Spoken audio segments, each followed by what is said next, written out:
மல்லியப்பூ பூத்திருக்கு, அது மழையில் நனைஞ்சிருக்கு.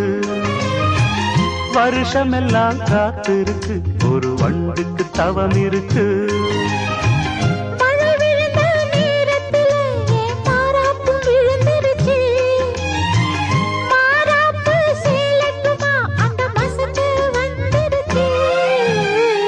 மல்லியப்பூ பூத்திருக்கு, அது மழையில் நனைஞ்சிருக்கு.